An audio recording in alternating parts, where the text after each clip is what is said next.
Bol som v Československu ako študent, ako gymnázia, ako turista. V 1967.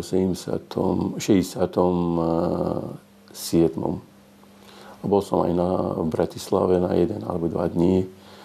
A ja si myslím, že neboli žiadne problémy. Ja som aklimatizoval veľmi rýchlo. O niekoľko rokov neskôr ho k nám osud opäť priviedol. Na Slovensku som prišiel v roku 1974, 18. novembra, ako za účelom štúdia z Iraku. V prvom rade som chcel byť farmaceut a potom som zmenil na lekára. Tak ako všetci cudzinci, aj Mohamed Hemza sa najskôr musel popasovať so slovenčinou. Ja si myslím, že každý jazyk sa dá naučiť. Keď som prišiel na Slovensku, som vedel aj po bulharsky trošku a prakticky som rozumel každého človeka, viete. A nakoľko som prišiel neskoro do školy, bolo 18. novembra, ten prechod bol s tou gramatikou ťažký, ale v škole bol dobrý systém na tej jazykovej škole. Prakticky nám umožnili študovať aj mimo tých hodín, čo sme mali určené a dosť nám pomohli vtedy aj pani učiteľky, aj pán riaditeľ.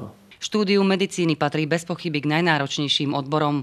Študovať ho v cudzom jazyku obťažnosť štúdia ešte násobí. Keď potrebujete byť lekárom alebo iný, musíte vynaložiť úsilie, aby ste to zvládli. Každý človek, keď má cieľ a chce to dosiahnuť, musí vynaložiť veľké úsilie, aby mohol dosiahnuť. Nesmie sa vzdať. Mohamed Hemza s pokojom a vytrvalosťou jemu vlastnou zvládal aj ďalšie zmeny. Človek je adaptibilný. Sa zvykne na všetko, keď má cieľ. Ja si myslím, že nebola strava.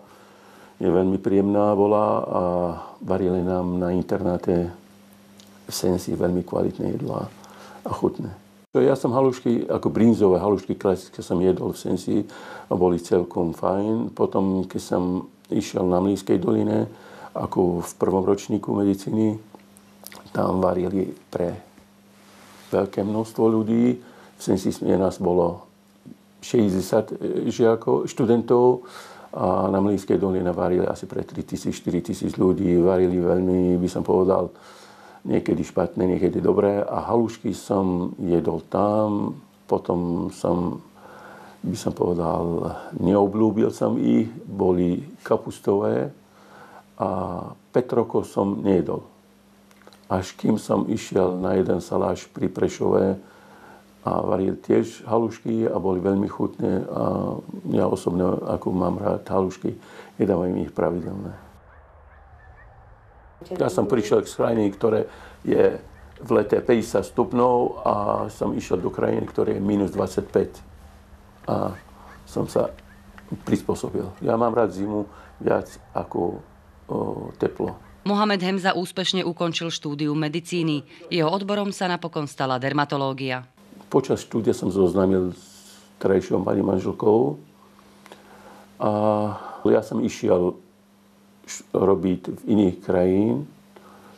Bol som v Sýrii robiť, potom som išiel do Alžírska, potom počas práce v Alžírsku som dostal ponuku späť ísť na atestačnú prax na Slovensku.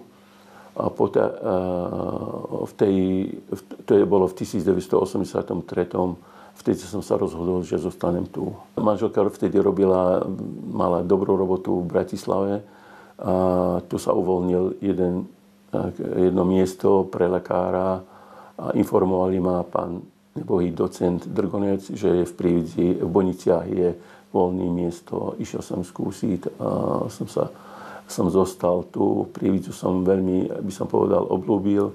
A i napriek tomu som robil aj mimo Slovensku. Za lepších podmienok som zvolil Slovensko. Skôr tá komornejšia prostredia mne vyhovovala viac ako tá bratislavská komunita.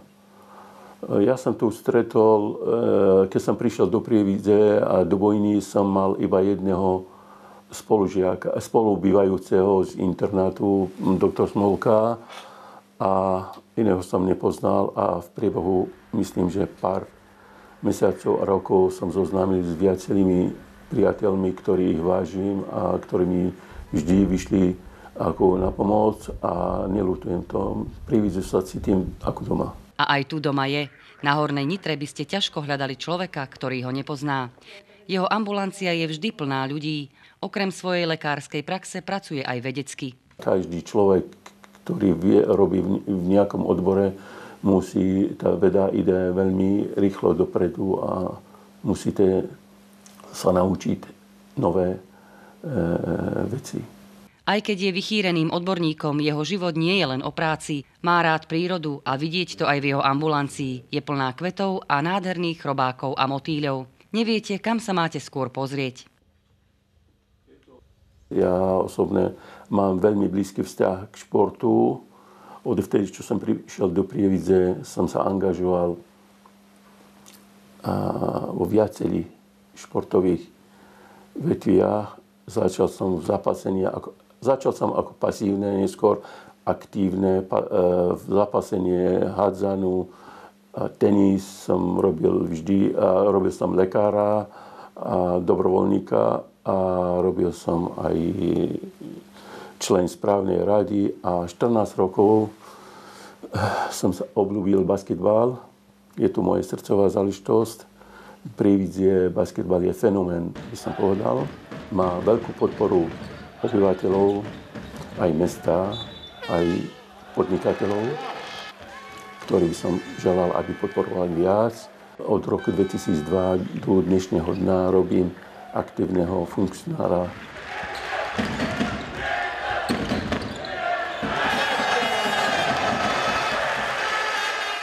Není mi ľahostajné osud krajiny, v ktorom ja som zvolil, že tu žiť. Ja nepovažujem seba za cudzinca, lebo to by bolo veľmi, by som povedal, schizofrénie, nakoľko by nebolo ako ľahostajné osud tejto krajiny alebo osud mesta, som sa rozhodol zapojiť aktívne do tej komunálnej politike cieľom, že vyzdvihnúť regiónu, najmä zdravotníctvo, športu a kultúru.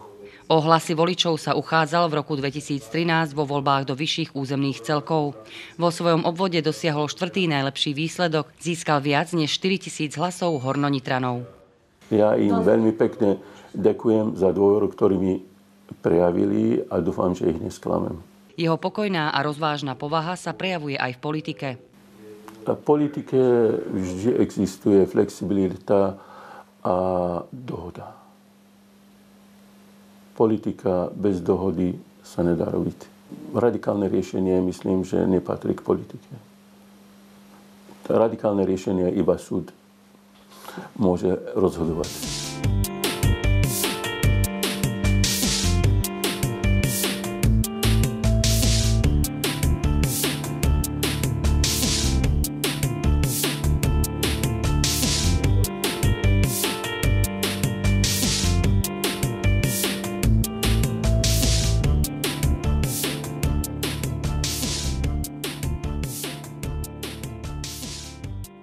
Slovensko je pekná krajina. Ja som pochodil viacerých krajín, či v Afrike, alebo v Severnej Európe, alebo v Strednej Európe. Myslím, že Slovensko patrí jeden z najkrajších krajín v Strednej Európe. Má peknú prírodu a ľudia sú veľmi príjemní a priateľskí. To je veľmi základnú vec. Viete, keď chcete žiť, zvoliť, ktorú krajinu chcete žiť, musíte vedieť, s kým máte čest.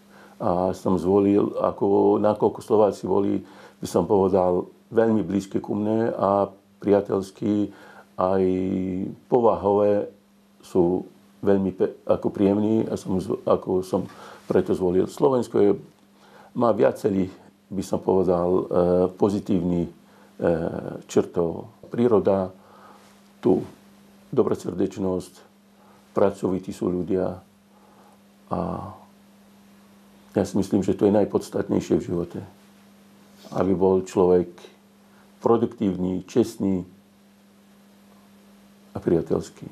Kontakt so svojím domovom nestratil ani po rokoch. Bratia pravidelne chodívali na Slovensku na návšteve alebo na liečenie a ja som po 40 rokoch som navštívil aj rodnú krajinu a bol som ešte dvakrát.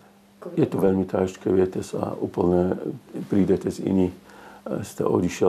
Odišiel som, keď som bol mladý, som sa vrátil ako starý pán. Prakticky som zoznámil ako s deťmi mojich bratov. Bolo trošku zvláštne, ale človek v priebehu pár dní sa už aklimatizuje.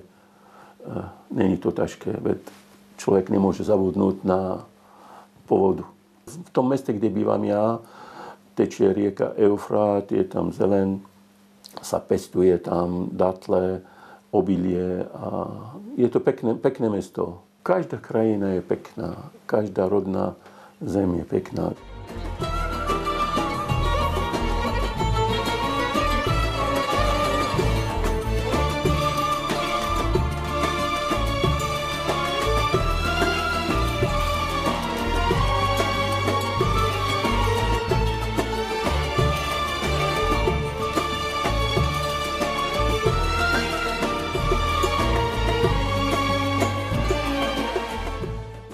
Človek nesmie byť implantant, lebo implantant telo môže prijať a nemusí. Ale vy musíte vytvoriť podmienky. Každý človek, ak chce žiť v inej krajine, musí sa prispôsobiť tradíciám, ktoré sú v tejto krajine prvotné. Ja myslím, že každý človek, ak sa rozhodne na Slovensku žiť, tu sa nájde veľké pozitívne veci. Slováci sú není nacionalisti, ako v každej krajine sa nájde dobrí ľudia a zlí ľudia, ale my keď hovoríme o globálnej, je to pozitívneho viac ako negatívneho. A každý človek, ktorý chce sa rozhodnúť tu, žiť a pracovať, alebo niečo obchodovať, ja si myslím, že má otvorené dvere.